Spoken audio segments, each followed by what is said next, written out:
By the end of the 1st century, the Roman Empire is becoming well established. The army is strong. Battles are won. Dominance is gained. It's entering into a very prosperous period that's going to last about 150 years, up until the middle of the 3rd century AD, when they start to run into real problems. So Rome is entering a very prosperous period at this juncture. Rome has grown large, but surrounding its civilized core, barbarian tribes in Germania and Dacia, modern-day Germany and Romania, resist Roman domination. Most troublesome of these are the Dacians. Their king, Decebalus, is busy courting smaller neighboring tribes, offering slaves and gold in exchange for their allegiance against Rome. He had cast about for alliances to his north and successfully gotten alliances to his north. He had also successfully gotten alliances to his east. So he's becoming increasingly formidable, and the Romans do not like this. The Romans have never liked this. Through these efforts, King Decebalus undermines Rome's strategy to keep the various barbarian tribes divided and weak. The Romans dealt with all of these configurations of tribes across both these borders, largely by seeking to pit them, the one against the other, to manipulate them so that they never achieved solidarity against Rome, on the one hand, and so that none of them ever became powerful enough in its own right by conquering all the others that they would pose a significant enough threat. Decebalus cements his tribal agreements against Rome, just as a precarious imperial transition is taking place. Back in Rome, an inexperienced nobleman named Domitian stands poised to take the throne as his brother, the Emperor Titus, lies on his deathbed. It is a turn of events that no one has predicted and that Rome is not prepared for. There is apparent conflict between Titus and Domitian. Titus will die of plague in 81 AD, and there'll be rumors of Domitian having poisoned him, having gotten rid of his brother to gain imperial power. Titus, a popular emperor, rules for only 2 years. Domitian resents every minute of it, according to 2nd century biographer Suetonius. Domitian never failed to say that he and his brother should have ruled Rome together, but their father's will had been tampered with. And when Titus was seized with a dangerous illness, Domitian ordered that he be left for dead before he had actually drawn his last breath.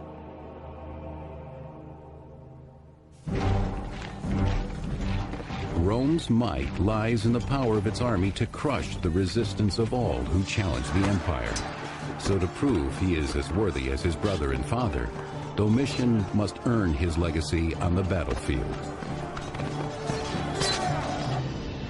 In 83 AD, he leads his soldiers to the Germanic frontiers along the Rhine and Danube in a showy display of Roman strength. But Domitian himself will not face the first onslaught of barbarian warriors alone. Accompanying him as his battle commander is someone who lacks both status and experience, someone who can never be a threat to him, Cornelius Fuscus. The man who was most in a position to threaten the emperor, that is, the man in command of troops at Rome, was too low rank to actually think of himself as a significant candidate for the throne. This is a way of protecting themselves by putting someone lower ranked in charge of these troops. Domitian has chosen an easy target, an unprepared and underarmed group of German barbarians. Emperors at the beginning of their reign often like to undertake a campaign, particularly if they feel their position isn't altogether secure. We can imagine that Domitian, who wasn't that much liked by many people, wanted to strengthen his ties with the army, and therefore a successful campaign against perhaps an opponent that isn't altogether ready for the attack might be a good option. The Germans go down in a bloody defeat, and Domitian praises his triumphant legions, raising their pay 25% and taking for himself a new honorary title, Germanicus, conqueror of the Germans.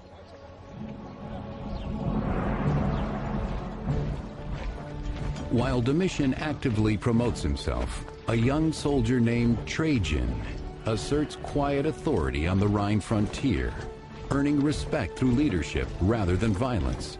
He is a man of ambition and patience. His father had served effectively in a number of campaigns under Vespasian. So he is of a senatorial stock, and he is of a consular family. He is not of the very elite of the Roman senatorial class. So Trajan can be said to come from relatively modest beginnings. Trajan will continue his service to Rome as he awaits an opportunity to prove himself to the new emperor. But to the north, in their weapons workshops, the Dacians are operating overtime, hammering the steel of swords and spears, filling the armory of their king, Decebalus. He knows that war with the Romans is drawing near, and he wants his people armed and ready. Historian Cassius Dio describes him. Shrewd in his understanding of warfare, and shrewd also in the waging of war, Decebalus judged well when to attack and chose the right moment to retreat. He was an expert in ambushes and a master in pitched battles. He knew not only how to follow up a victory well, but also how to manage a defeat. The Dacians were quite a sophisticated, perhaps the most advanced civilization, apart from the Romans, in the Mediterranean area at this time. So it's not surprising they could pose a serious threat, absolutely.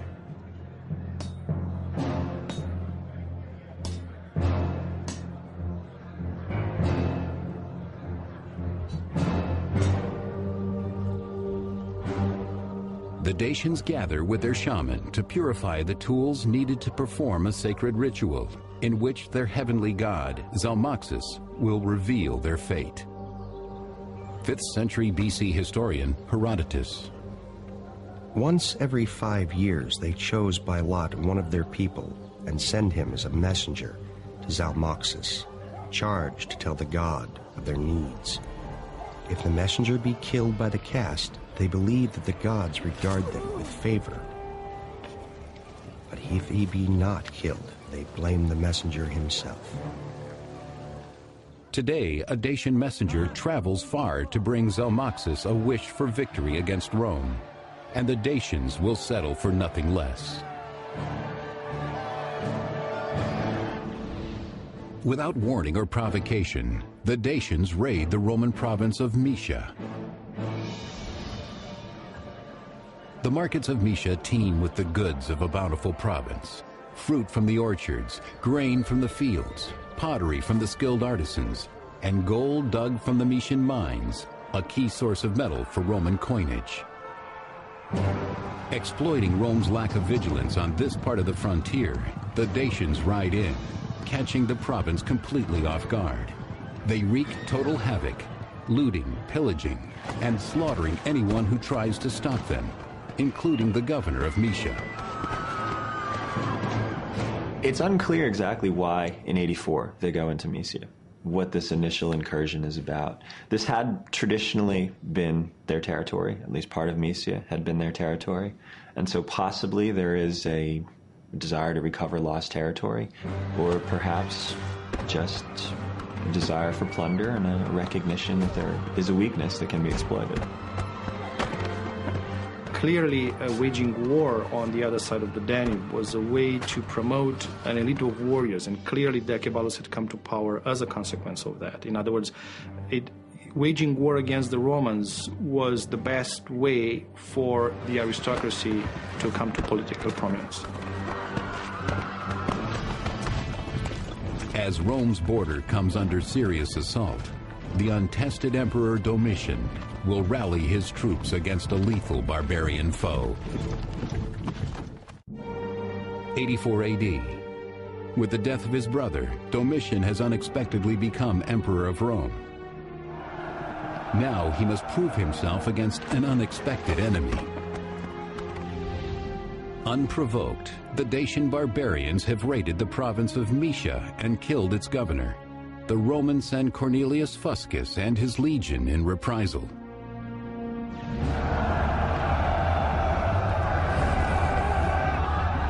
The Dacians close in from all sides.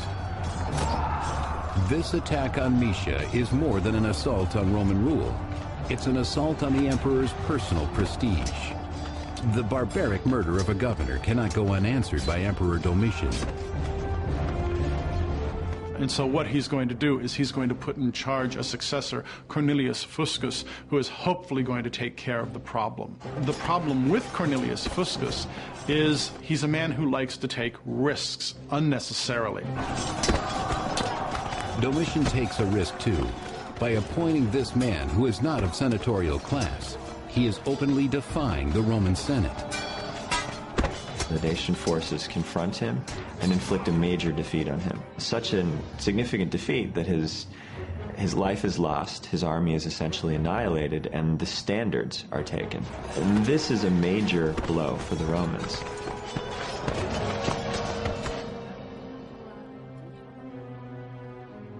Rome pays for Domitian's misjudgment in the blood of its soldiers. But wars have other costs too, and it's the wealthy citizens of Rome who are forced to fund Domitian's expensive army. The emperor would stop at nothing to fill his coffers, writes 2nd century biographer Suetonius. Reduced to financial straits by the cost of buildings and shows and the pay raises he gave to the soldiers, Domitian eagerly resorted to every sort of robbery. He used any charge to seize the property of the living and the dead. In this way, he became an object of terror and hatred to all. All except the Roman army, whose loyalty Domitian has bought. With a new general installed after Fuscus's death, Emperor Domitian deploys his soldiers across the border to Tapai in Dacia. Now more than ever, the emperor must defeat Decebalus and regain Roman honor. He depends on auxiliary troops, foreign allies, paid to fight Rome's battles. So Rome has to do something about this, because it's not just losing 2 governors, it's a matter of national prestige. You can't have this kind of hit-and-run raid, although killing 2 governors is much more than a hit-and-run raid, and not do something about it. So Decebalus had to be dealt with in some way.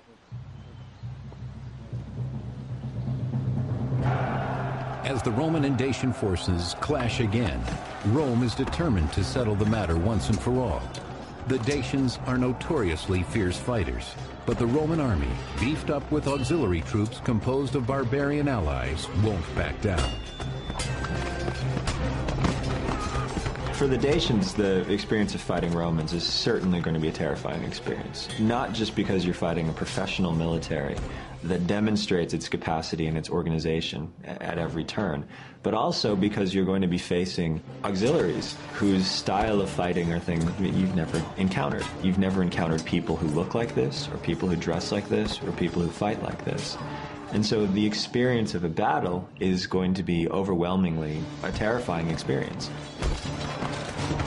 Until, at last, Decebalus and the Dacians are overwhelmed, and they retreat. But circumstances won't allow Domitian to press the advantage against the Dacians. While Domitian is preoccupied with Decebalus and the Dacians, a Roman governor in Germania seizes his chance to rebel.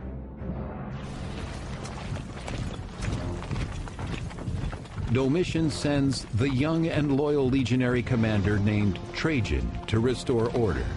The revolt is crushed, and the rebel leader taken captive.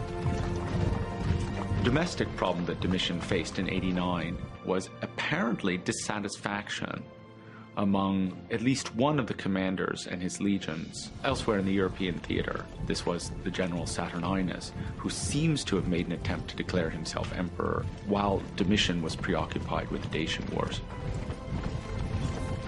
Trajan helps quell the Saturninus rebellion, winning greater recognition from the emperor. As a reward, Domitian makes him consul in 91. And then it seems he's given probably 2 military governorships along the frontier, both of which required great skill and also granted to him great responsibility. But for the Dacian king Decebalus, the Emperor Domitian's political and military problems provide an unexpected bonus. Domitian, an inept leader at best, suddenly feels vulnerable because of dissent in his ranks and the savagery of the Dacian resistance. Hoping to appease and control his defeated enemies, the insecure Domitian sends a messenger from Rome into Dacian territory, offering a generous treaty deal with the warrior king. It is a weak and cowardly solution. Anytime a military leader settles with an enemy for anything less than total victory, it's always going to be open for his critics to complain that this amounts to a cowardice, to letting an enemy off the hook. Witness the criticism, both in the 90s and early into this decade, that was leveled at George H.W. Bush for allowing Saddam Hussein to remain in power after the first Gulf War. In this strange reversal, Domitian's messenger delivers the spoils of war to his defeated enemy, according to historian Cassius Dio.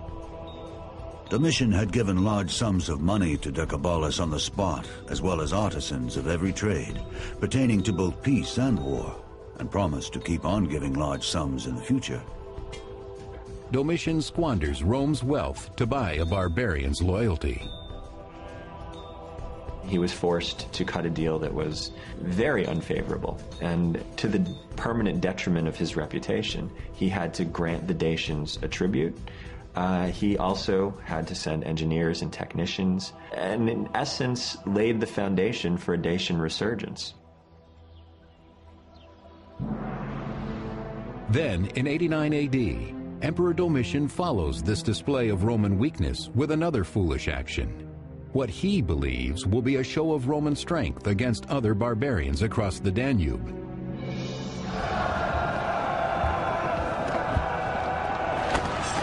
But Domitian underestimates their strength and devotes too few of his troops.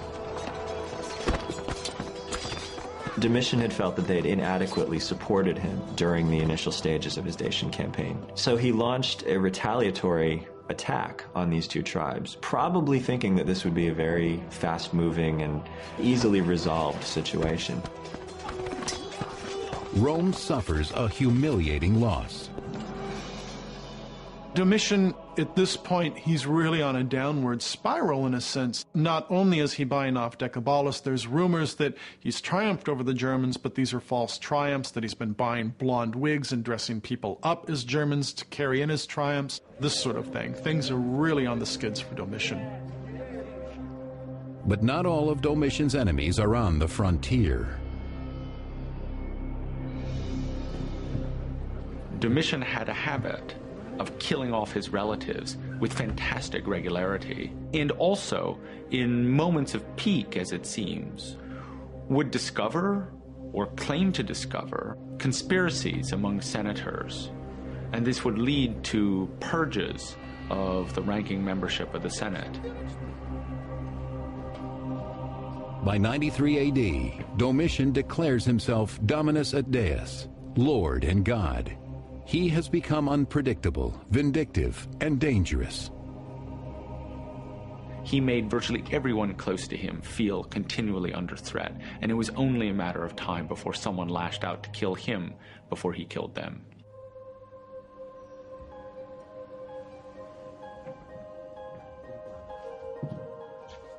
As long as Domitian lives, no one around him is safe. His wife Domitia, her steward Stephanus, and others close to Domitian decide to take matters into their own hands, according to biographer Suetonius.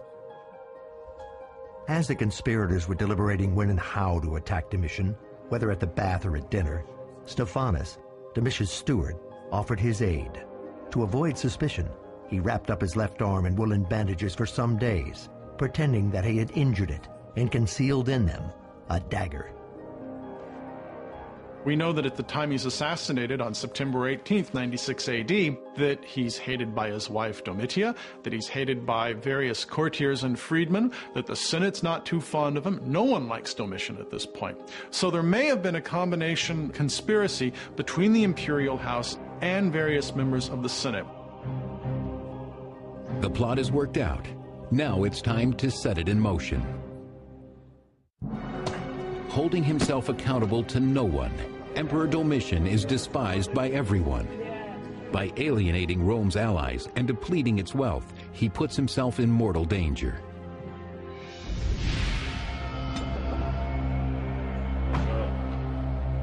A trusted servant, Stephanus, approaches the emperor, playing on his fears, according to Roman biographer Suetonius.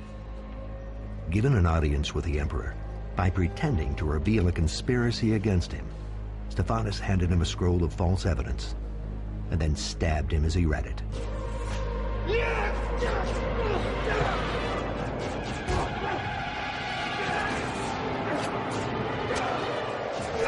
Hearing the commotion, Domitian's guards rush in. Too late to save the emperor, too soon for Stephanus to escape. Domitian is only 45 at the time of his assassination. He has reigned for 15 years.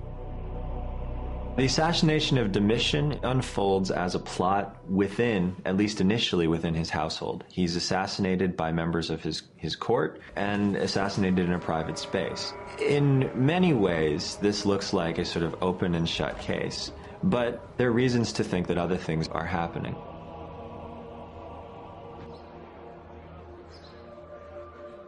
With Domitian dead, the Senate presses its advantage, according to historian Suetonius. The people received the news of Domitian's death with indifference, but the soldiers grieved and at once tried to call him Domitian the God.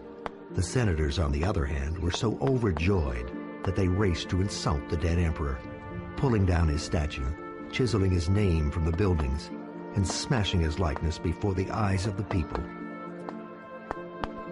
The Senate wastes no time appointing a new emperor.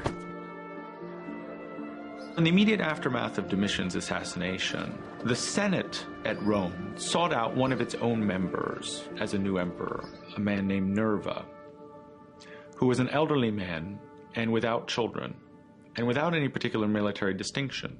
The reasons for their choosing him are shrouded in history now. Nerva is acclaimed by the Senate suspiciously quickly, and Nerva is an excellent compromise candidate if you're looking to appoint an emperor that most people could deal with, because Nerva is old, Nerva is sickly, Nerva doesn't have a son, and so he is in essence a placeholder while you figure out what you want to really do. Nerva knows his role is only temporary, and he makes the most of it. Rather, of course, than Nerva abdicating, or for that matter, Nerva being assassinated for his weakness in controlling the troops, he took, in fact, a co-emperor, one who gave him exactly those qualities that he himself lacked. Tremendous respect among the military being foremost among them. Within a year, Nerva adopts up-and-coming General Trajan as his heir and names him co-emperor. History is silent on the question of whether Trajan was part of the original conspiracy to assassinate Domitian.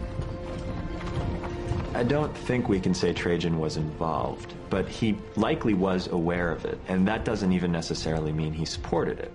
He could have been aware of it, but recognized that this was a circumstance that he couldn't change and was willing to accept.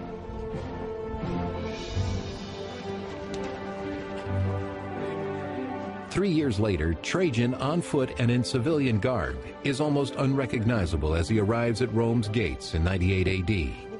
He has come to be declared sole emperor after Nerva's natural death. He receives a hero's welcome once the guards realize who he is. When Trajan arrives in Rome, everybody is overjoyed because here's a relatively young emperor who is keen to collaborate with the people and the Senate in governing the empire, and it's seen almost as the dawn of a new age. From the outset, it is clear that Trajan is everything Domitian was not. The historian Pliny celebrates the new emperor's gloriously modest arrival. The very method of your entry won delight and surprise, for your predecessors chose to be carried in, not satisfied even to be drawn by 4 white horses, but lifted up on human shoulders in their overbearing pride. You towered above us only because of your own splendid physique. He had due respect for the groups that mattered. and perhaps more importantly for the groups that wrote history. And that's why Trajan goes down as being such a good emperor.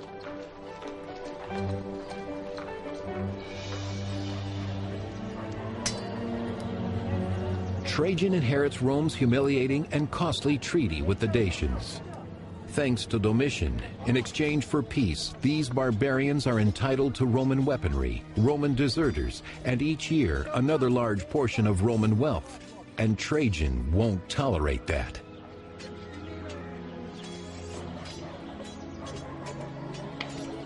Trajan, and probably many like Trajan, looked at the defeat that the Dacians had inflicted on Domitian, or at least the treaty that the Dacians had inflicted on Domitian, as a real black eye for the Romans. And so there was incentive to do something about this and to fix this situation.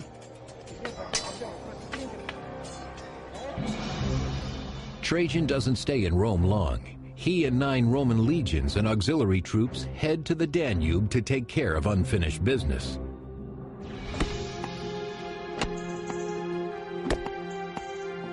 He fortifies Rome's military presence on the frontier, preparing for a long engagement along the Danube.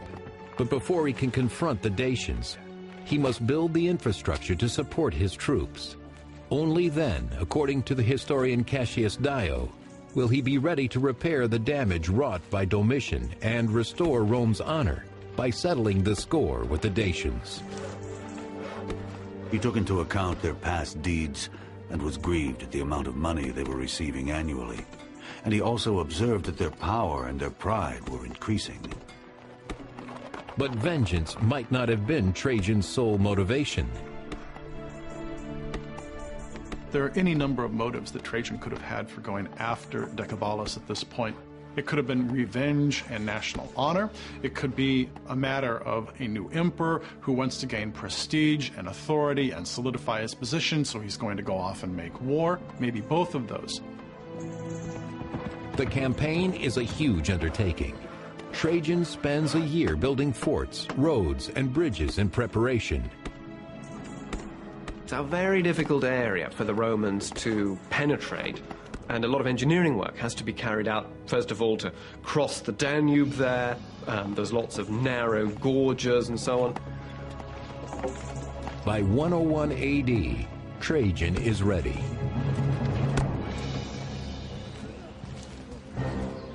Trajan's reputation as a master commander precedes him, and the Dacian king Decebalus wants to undermine his efforts by making sure he doesn't profit.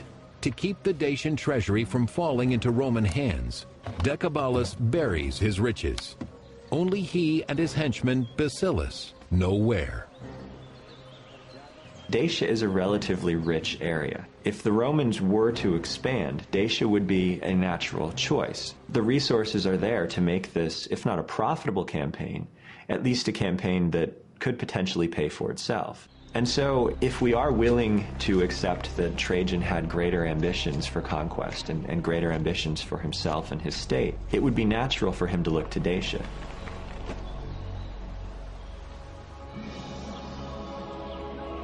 In the year 101 AD, the Dacians know their years of peace are about to end. Many of them pack up and flee for their lives. Though the Dacians have done battle with the Romans before, this time is very different, according to historian Cassius Dio. Decebalus, learning of Trajan's advance, became frightened, since he well knew that before it was not the Romans that he had conquered, but Domitian. And now he would be fighting against both the Romans and Trajan the emperor. Dacian families head for safer ground, knowing this time there will be no negotiations. Trajan, throughout his reign, is renowned for traveling with his armies and enduring some of the same difficulties that his army endures. And I think this is what endears Trajan very much to the soldiers serving under his command eventually. He appreciated the struggles that they were going through and was willing to share some of these struggles himself. And now that struggle will take the Roman troops to Dacia. The new Roman Emperor Trajan has reconciled the Senate and the military, and now he seeks Roman glory and personal honor by confronting the troublesome Dacians at Tepai. By 101 AD, the Dacian king Decebalus has grown familiar with Roman fighting tactics and with making friends with Rome's enemies. Decebalus worked assiduously in building up a nexus of alliances, not just amongst foreign peoples, but also amongst his nobles. And he'll create a fighting force that's formidable, but it's not as formidable as the Romans. However, they are organized, and they are a formidable enough force that they can beat the Romans at times, and that's important to remember. But it is not enough, and Decebalus knows it. Faltering, he even sends Trajan a plea for peace. Trajan rejects it. The emperor will stop at nothing short of victory, though it comes at a high price, writes historian Cassius Dio. Trajan engaged the foe and saw many wounded on his own side and killed many of the enemy. And when bandages gave out, he is said not to have spared even his own clothing, but to have cut it up into strips.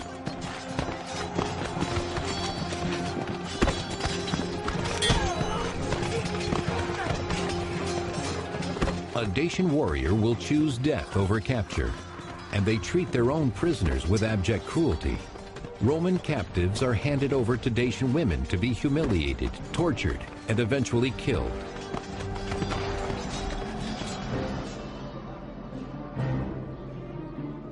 Ultimately, Trajan prevails over Decebalus, bending the barbarian to Rome's will. The vanquished king will surrender all that he has gained from the previous treaties and swear his allegiance. Cassius Dio recounts the terms. So Decebalus reluctantly engaged to surrender his arms, to give back the deserters, to demolish the forts, to withdraw from captured territory, and furthermore, to consider the same persons enemies and friends as the Romans did. With the terms of the treaty agreed upon, Trajan has converted a fierce adversary into an ally and can return to Italy a proud man. But the treaty falls short of its mark. It can't curtail Decebalus's bloodthirsty ambition, and it can't force him to surrender his knowledge of Roman technology.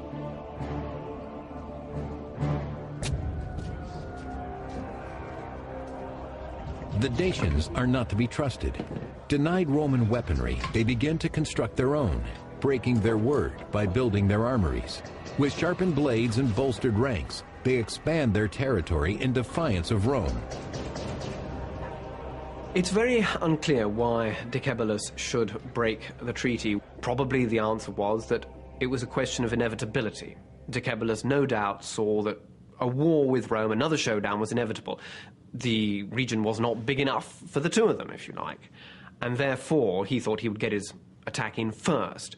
He took in deserters, he made various menacing moves, and perhaps he hoped he could seize the initiative, take over more of the region, and therefore forestall the attack by Trajan, which he no doubt thought was inevitable.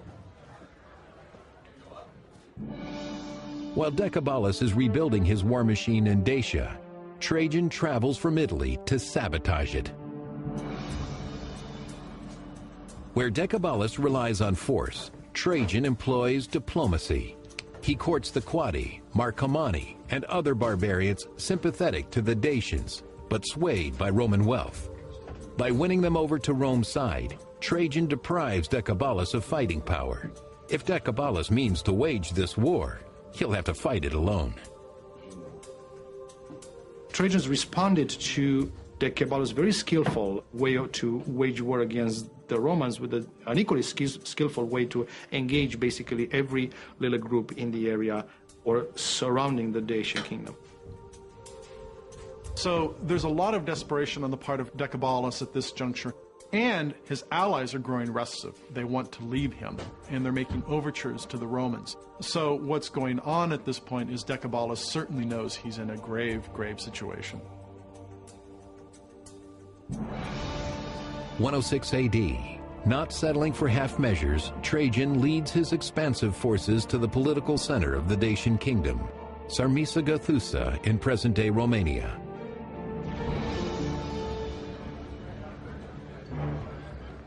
Within the walls of the fortress city, soldiers and citizens prepare for the invasion by Roman troops. The Dacians put their faith in their stout walls and strong army.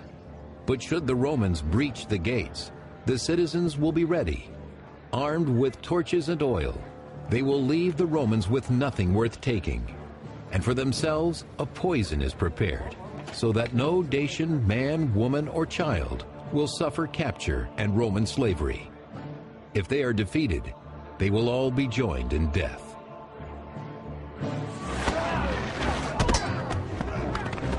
To reach the Dacian capital, Trajan runs the gauntlet of Dacian forces defending the route that leads to the gates of the city. This is a big fortified place that was extremely difficult to take, and the Romans had to just proceed very slowly, taking each place one after the other, and as you can imagine, taking a lot of losses as they did so. It was a bitter struggle. An impenetrable gate will confront Trajan's iron will. 106 AD. For more than 2 decades, the hostile Dacians have tormented Rome. Now, as they once again break their treaty, Emperor Trajan mobilizes his troops to break their will by breaching their stronghold. The Dacians have fought mightily to keep the Romans from the gates of their citadel at Zarmiza-Gathusa. Although the Dacian equipment was not as good, they were fighting for their homeland, they were occupying extremely strong positions, and as I said about the capital, this is a big fortified place. It was a bitter struggle.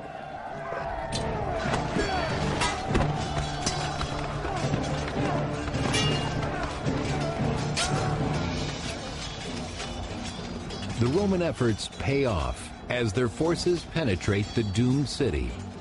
But the Dacians who choose death over defeat have poisoned themselves and set the city ablaze. Decebalus, cornered by Roman soldiers, will not be taken alive. But his aide, Basilis, pleads for his own life and is captured. A better prize is Decebalus's head, which Trajan soldiers collect as the ultimate trophy. They will later parade it victoriously through the streets of Rome. It was the first big military success by a reigning emperor since the days of Augustus and Julius Caesar. This was a remarkable achievement.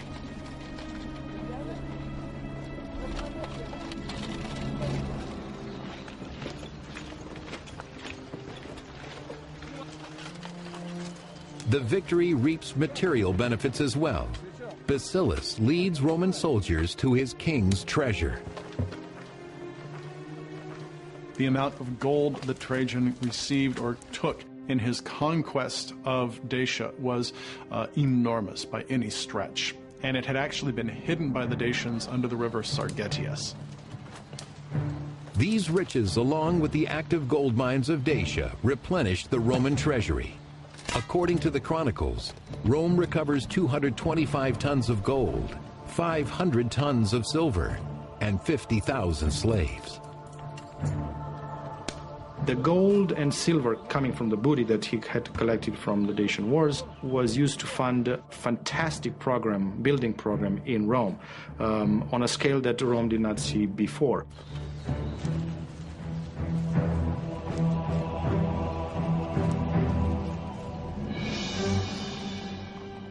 The spoils of war provide Trajan with the funds he needs to build a new forum complex in Rome, the largest ever built. Though the forum was magnificent in its day, little but the centerpiece column remains. But it's enough. This astonishing edifice, called Trajan's Column, provides a cryptic pictorial narrative of the Dacian Wars that returned Rome to her glory. Trajan's Column is about 100 foot high, with 155 different scenes from the war against the Dacians. It's not a blow-by-blow account, of course. It's got, as it were, symbolic sort of scenes. We also can see barbarians of various kinds and their equipment and so on. But by and large, of course, it is the triumphal advance of the Romans and their 2 victories in the 2 wars. The column represents a multifaceted piece of propaganda. It both shows the engineering accomplishments of Trajan's reign and also demonstrates the great military achievements that Trajan had brought about. The colossal spoils of war and the success in battle will go to Trajan's head and whet his appetite for power. His reign is punctuated by conquest, and a decade after the Dacian Wars, he begins an ambitious campaign against Parthia to the east, in the area now known as Iraq.